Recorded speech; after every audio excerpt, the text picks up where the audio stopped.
இறுதிப் போரில் பொதுமக்கள் மீதான கொடூரங்கள் குறித்து ஆஸ்திரேலிய காவல்துறையினர் ஆய்வு. ராஜதந்திர மட்டத்தில் நோர்வேயுடன் நெருங்க இலங்கை முயன்றாலும் அமைதி தொடர்பான தமது அறிக்கையை ஒஸ்லோ விரைவில் வெளியிடும். குரோத செயற்பாடுகளை அரசு நிறுத்தாவிடின் போராட்டங்களை பல வடிவங்களில் முன்னெடுப்போம் என்கின்றார் மாவை சேனாதிராஜா. 20 வருடங்களின் பின்னர் கிளாலியில் மக்கள் குடியமர்த்தப்பட்டுள்ளனர். இவ்வளவு கொடுமைகளையும் பார்த்து கொண்டு நான் இன்னும் உயிர் வாழ வேண்டுமா என ஆனந்த சங்கரி உருக்கம். இனி விரிவான செய்திகள்.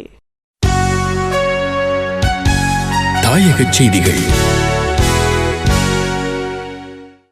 இலங்கையில் நடந்து முடிந்த இறுதிப் போரின் கடைசி கட்டத்தில் அரச படையினர் பொதுமக்கள் மீது குண்டுகளையும் எறிகணைகளையும் வீசி கொடூரங்கள் புரிந்துள்ளார்கள் என்று குற்றம் சாட்டப்படும் அறிக்கை ஒன்று ஆஸ்திரேலிய காவல்துறையினருக்கு கிடைத்துள்ளது. நேற்று முதல் அந்த அறிக்கையை அவர்கள் ஆராய ஆரம்பித்துள்ளனர். இந்த அறிக்கையை சர்வதேச சட்ட வல்லுநர்களின் ஆஸ்திரேலிய கிளை தயாரித்துள்ளது. தற்போது ஆஸ்திரேலியாவில் வசித்து வரும் இலங்கையர்களிடமிருந்து சேகரிக்கப்பட்ட வாக்குமூலங்களை கொண்டதாக அந்த அறிக்கை காணப்படுகிறது. அதில் பல இலங்கையர்கள் அரச படையினரால் தாங்கள் தாக்கப்பட்டதாக வாக்குமூலம் அளித்துள்ளனர். அறிக்கையில் காணப்படும் விடயங்கள் குறித்து கருத்து வெளியிட்ட சர்வதேச சட்ட வல்லுநர்களின் ஆஸ்திரேலிய கிளையின் தலைவர் ஜோன் தாவூத், சம்பவங்களை நேரில் பார்த்தவர்களின் வாக்குமூலங்கள் இதில் இடம்பெற்றுள்ளன. பொதுமக்கள் மீது குண்டுகள் வீசப்படுவது, குறிப்பாக அரசு அறிவித்த பாதுகாப்பு வலயங்கள் மீது எறிகணை வீசப்படுவது, பொதுமக்கள் மீது நடத்தப்பட்ட முழு அளவிலான தொடர் தாக்குதல்கள் பற்றிய விவரம் இதில் அடங்கியுள்ளது. இது முற்றுமுழுதுமாக இலங்கை அரசு தெரிவித்து வரும் கருத்துக்களுக்கு மாறானதாகும். ஆரம்பத்தில் மோதலின் இறுதி தினங்களில் பொதுமக்கள் எவருமே கொல்லப்படவில்லை என்று இலங்கை அதிகாரிகள் கூறி வந்துள்ளனர். இது முற்றிலும் அபத்தமான கதை என்றார். இந்த தகவல்கள் அனைத்தும் போர் குற்றச்சாட்டுக்கள் தொடர்பான சஞ்சிகை ஒன்றுக்காக முதலில் சேகரிக்கப்பட்டன. ஆனால் இவை உறுதிப்படுத்தப்பட வேண்டும் என்பதால் ஆஸ்திரேலிய காவல்துறையினரிடம் அவற்றை சமர்ப்பிப்பதற்கு எமது நிறுவனம் முடிவு செய்தது என்று தாவூத் தெரிவித்தார்.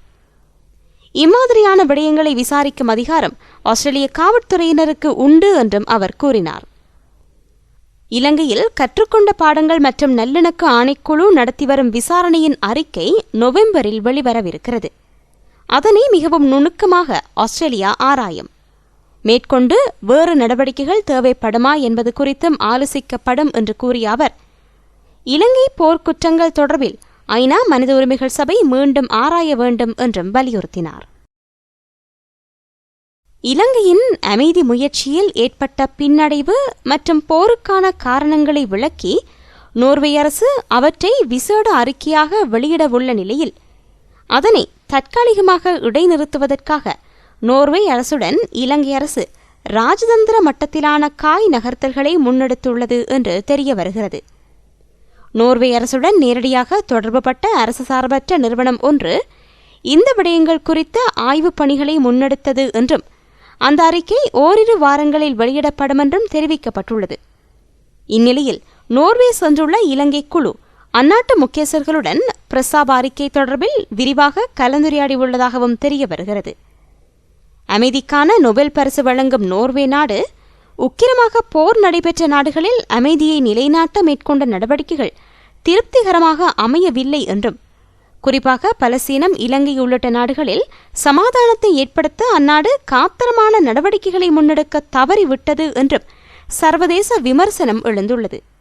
இந்நிலையில் சர்வதேச ரீதியில் தனக்கு ஏற்பட்டுள்ள களங்கத்தை போக்குவதற்கு அமைதியை ஏற்படுத்த இலங்கையில் யுத்த காலத்தில் தாம் முன்னெடுத்த நடவடிக்கையை மீளாய்வு செய்வதற்கு நோர்வே அரசு தீர்மானித்தது. இதற்கான பணிகளை அரசுடன் நேரடி தொடர்புடைய தொண்டர் நிறுவனம் ஒன்றிடம் அரசு ஒப்படைத்தது. இதற்கிணங்க பல்வேறு கோணங்களில் பல மாத காலமாக ஆய்வுகளை முன்னெடுத்த குறித்த அரசு சார்பற்ற நிறுவனம் ஆய்வறிக்கையை அந்நாட்டு அரசிடம் கையளித்துள்ளது. இந்த அறிக்கையில் இலங்கை, பலஸ்தீனம் ஆகிய நாடுகளின் விவகாரத்துக்கு முக்கியத்துவம் அளிக்கப்பட்டுள்ளது என்றும், யுத்த காலத்தில் இலங்கையில் சமாதானத்தை ஏற்படுத்த நோர்வே அரசு முன்னெடுத்த நடவடிக்கைகளும் விரிவாக விவரிக்கப்பட்டுள்ளன என்றும் அந்நாட்டு தகவல்கள் தெரிவிக்கின்றன. இலங்கை அரசுக்கு சர்வதேச அழுத்தங்கள் அதிகரித்து காணப்படும் இந்த காலகட்டத்தில் நோர்வே வெளியிடவுள்ள இந்த அறிக்கையானது மேலும் பல வழிகளில் சர்வதேச அழுத்தங்களை ஏற்படுத்தும் என்று ஆய்வாளர்கள் சுட்டிக்காட்டியுள்ளனர். தமிழர் பகுதிகளில் காணிப்பதிவு உட்பட தமிழ் மக்களுக்கு எதிராக கட்டவிழ்த்து விடப்பட்டுள்ள குரோத செயற்பாடுகளை அரசு உடன் நிறுத்தாவிடின் மக்களை திரட்டி போராட்டங்களை பல வடிவங்களில் முன்னெடுப்போம்.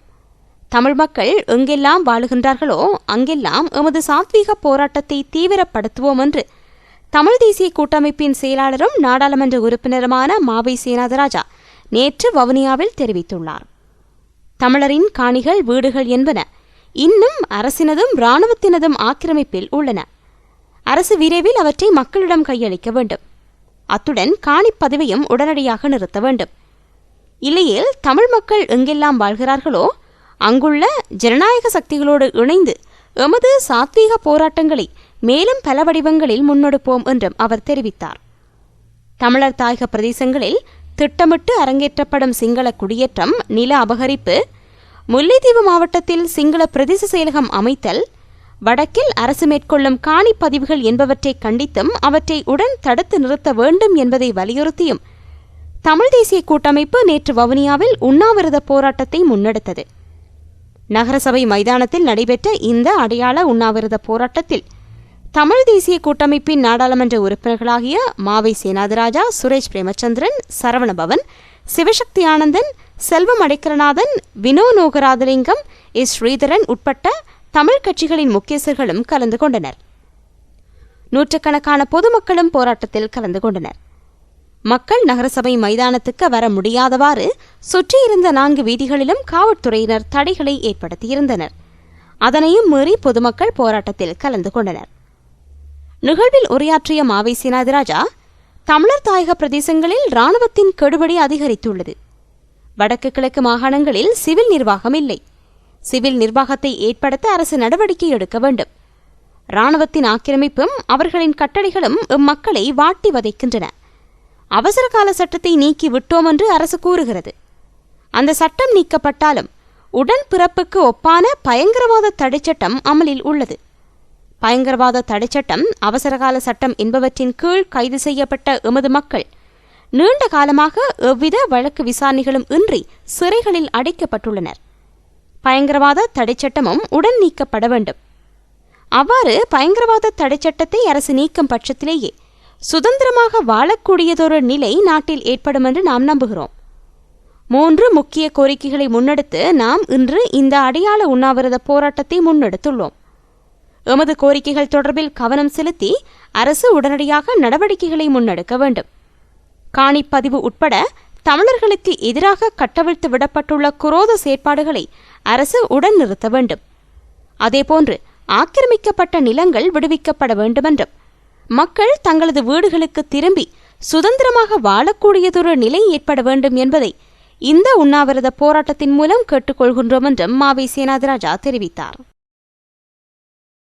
சுமார் 20 வருடங்களின் பின்னர் கிளாலியின் ஒரு பகுதியில் மக்கள் தமது சொந்த வீடுகளுக்கு திரும்ப அனுமதி வழங்கப்பட்டுள்ளது. J95 கிராம அலுவலர் பிரிவைச் சேர்ந்த 161 குடும்பங்கள் நேற்று மீள குடியமர்ந்தன. யாழ், கிளிநொச்சி மாவட்டங்களின் எல்லைப்பகுதியில் குடாக்கடல் ஓரமாக அமைந்துள்ளது கிளாலி. யாழ்ப்பாண குடாநாடு இராணுவ முற்றுகைக்குள் சிக்கிக் கொண்டிருந்த 90களின் இறுதிப் பகுதியில் பெருநிலப்பரப்புக்கும் யாழ்ப்பாணத்துக்கும் இடையிலான தொடர்புகள் கிளாலி கடல் ஊடாகவே இடம்பெற்றன. அதன் பின்னர் விடுதலை புலிகள் நடத்திய ஓயாத அலைகள் 2 வலிந்த தாக்குதலில் இங்கிருந்த கடற்படை தளத்தை வீழ்த்துவதற்காக கடும் சண்டை நடந்தது. இந்த காரணங்களால் கடந்த 1.5 தசாப்தங்களாக கிளாலி தமிழ் மக்கள் மத்தியில் புகழ் பெற்றிருந்தது. 1990ஆம் ஆண்டு ஆணையரவு இராணுவத்தினர் யாழ்ப்பாணத்தை நோக்கி முன்னகர்ந்ததைத் தொடர்ந்து கிளாலியின் பெரும் பகுதியில் இருந்த மக்கள் அங்கிருந்து இடம்பெயர்ந்திருந்தனர்.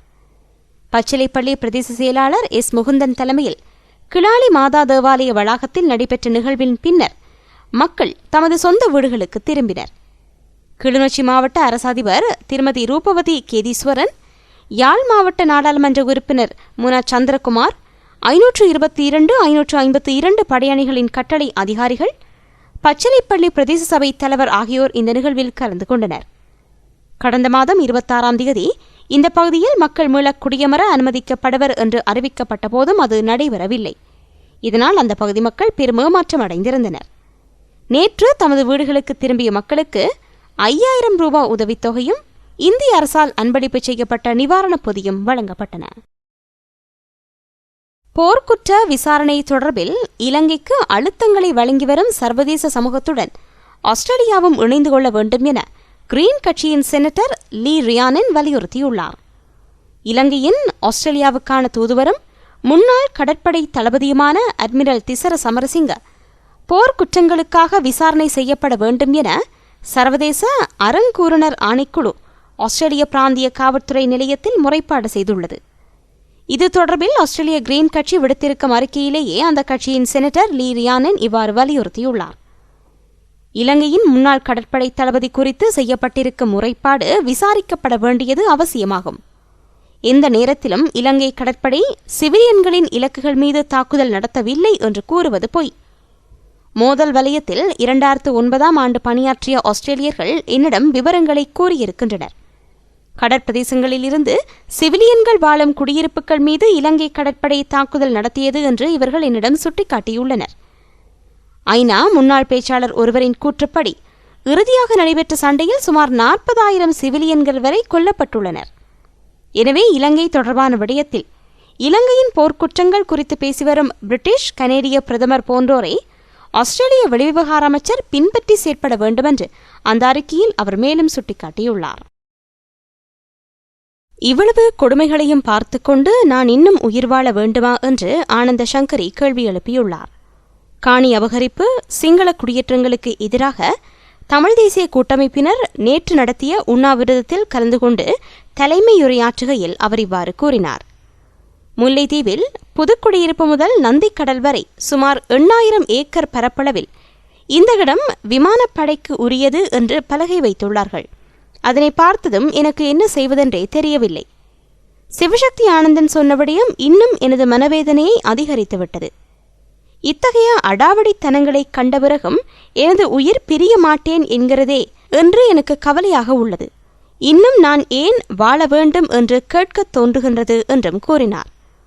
இந்த உண்ணாவிரதம் என்னை 30 வருடங்கள் பின்னோக்கி பார்க்க வைக்கின்றது.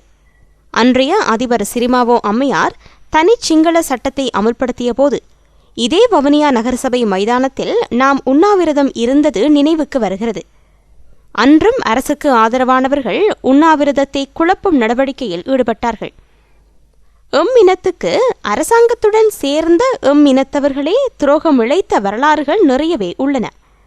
இன்றும் கூட இந்த உண்ணாவிரத போராட்டத்தில் கலந்து கொள்ள வந்த ஏராளமான மக்கள் திருப்பி அனுப்பப்பட்டுள்ளனர் என்று கூறினார். கடந்த 30 ஆண்டுகால வாழ்க்கையில் எமது மக்கள் லட்சக்கணக்கில் மடிந்துள்ளார்கள். இறந்தவர்கள் ஒன்றும் பிச்சைக்காரர்கள் அல்ல, காணி பூமியுடன் வளமாக வாழ்ந்தவர்கள். அவர்களின் வாரிசுகளுக்கு தங்கள் காணி எங்கு இருக்கின்றது என்பதே தெரியாது.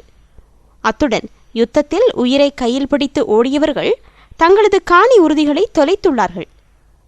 இந்தியாவிலிருந்து 1,00,000க்கும் அதிகமானவர்கள் வரவிருக்கின்றனர். அவர்களது காணிகளுக்கு என்ன பதில் சொல்லப் போகிறது இந்த அரசாங்கம்? இந்த நேரத்தில் இத்தகைய பதிவுகள் தவிர்க்கப்பட வேண்டும். அரசாங்கம் துரித கதியில் மேற்கொள்ளும் இத்தகைய செயல் தொடருமானால் எமது இனம் இல்லாமலேயே போய்விடும். இவைகளையெல்லாம் சிந்தித்துத்தான் நாங்கள் அனைவரும் எம்மிடமுள்ள சிறு சிறு வேற்றுமைகளை மறந்து ஓரணியாக அணிதிரண்டு எமது மக்களின் எதிர்ப்பை இன்று அரசாங்கத்துக்கு காண்பித்திருக்கிறோம். இன்று எத்தகைய உயர் பீடத்திலும் தமிழர்கள் இல்லை.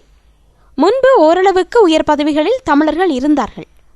இன்று இலங்கை பொது நிர்வாகத்துக்கான சோதனையில் ஒரு தமிழரும் சித்தி அடையாத நிலை தோன்றியுள்ளது. இந்த நாட்டில் நாம் மனிதர்களாக வாழ்வோமா என்ற சந்தேகம் எனக்கு தோன்றியுள்ளது. நாம் அனைவரும் ஒன்றுபட்டு நின்றுதான் இத்தகைய செயலை தடுத்து நிறுத்த வேண்டும். எனவே இப்போது நாம் ஒன்றிணைந்து செயற்பட வேண்டியது காலத்தின் நிர்பந்தம். அதனை திட சங்கற்பமாக ஏற்போம் என்று ஆனந்த சங்கரி கூறினார். மாகாண சபை தேர்தலில் பெண்கள் 30% அதிகமாக உள்வாங்கப்பட வேண்டுமென்று யாழ் மகளிர் அபிவிருத்தி நிலைய தலைவி சரோஜா சிவச்சந்திரன் வலியுறுத்தியுள்ளார். யாழ் மகளிர் அபிவிருத்தி நிலையத்தின் ஏற்பாட்டில் நேற்று நாச்சிமார் கோவிலடி சரஸ்வதி மண்டபத்தில் இடம்பெற்ற பெண்களின் அரசியல் பங்கேற்பை ஊக்குவித்தல் என்ற தொனிப்பொருளில் கலந்துரையாடல் இடம்பெற்றது. இந்நிகழ்வில் தலைமையுரை நிகழ்த்தும்போது அவர் இந்த கருத்தை முன்வைத்தார். அவர் அங்கு மேலும் கூறுகையில், பெண்கள் குடும்ப பொறுப்புகள், அவமானம், பயம் உள்ளிட்ட காரணங்களால் அரசியலில் பங்கேற்க முடியாமல் பின்தள்ளி நிற்கின்றார்கள். இதனை விடுத்து பெண்கள் எதனையும் எதிர்கொள்ளக்கூடியவர்கள் எனும் தன்னம்பிக்கையை உருவாக்க வேண்டும். இதற்கு பெண்களே ஆதரவு வழங்க வேண்டும். அரசியல் கட்சிகளில் தகுதியான பெண்களை தெரிவு செய்து அரசியலில் ஈடுபட வாய்ப்பு கொடுக்க வேண்டும் என்றார்.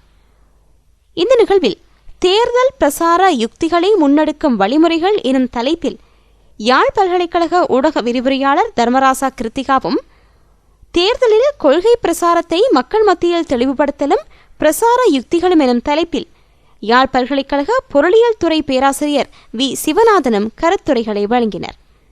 இந்த கலந்துரையாடலில் பிரதேச சபை உறுப்பினர்கள், மாநகர சபை உறுப்பினர்கள், சமூக ஆர்வலர்கள் பலர் கலந்து கொண்டனர்.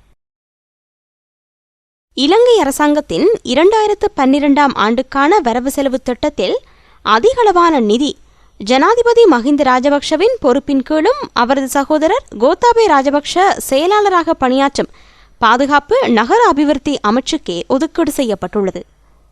இந்த அமைச்சுக்காக 22,944 கோடி ரூபாய் ஒதுக்கப்பட்டுள்ளது. நாளை நாடாளுமன்றத்தில் சமர்ப்பிக்கப்படவுள்ள வரவு செலவு திட்டம் தொடர்பான மதிப்பீட்டு சட்டமூலத்தில் இது குறிப்பிடப்பட்டுள்ளது. அரச பாதுகாப்பு நகர அபிவிருத்தி அமைச்சுக்காக 1,351 கோடி ரூபாவும், இராணுவத்துக்கு 11,316 கோடி ரூபாவும், கடற்படைக்கு 3,369 கோடி ரூபாவும், விமானப்படைக்கு 2,296 கோடி ரூபாவும், காவல்துறை திணைக்களத்துக்கு 3,604 கோடி ரூபாவும், சிவில் பாதுகாப்பு திணைக்களத்துக்கு 917 கோடி ரூபாவும் ஒதுக்கப்பட்டுள்ளன. இதனைத் தவிர அமைச்சர் பசில் ராஜபக்ஷவின் பொருளாதார அபிவிருத்தி அமைச்சுக்கு 10,357 கோடி ரூபாய் ஒதுக்கப்பட்டுள்ளது. நவம்பர் 21 2012 ஆண்டுக்கான வரவு செலவு திட்டத்தை நிதி அமைச்சரான ஜனாதிபதி நாடாளுமன்றத்தில் சமர்ப்பிக்கவுள்ளார். கனேடிய பிரதமர் ஸ்டீவன் ஹார்பர், வெளிவிவகார அமைச்சர் கெவின் ருட் ஆகியோரை சந்தித்து இலங்கைக்கு எதிரான குற்றச்சாட்டுக்களை முன்வைப்பதற்காக தமிழ் தேசிய கூட்டமைப்பைச் சேர்ந்த 2 நாடாளுமன்ற உறுப்பினர்கள் வரும் 25 டொரண்டோ செல்லவுள்ளதாக திவைன தெரிவித்துள்ளது.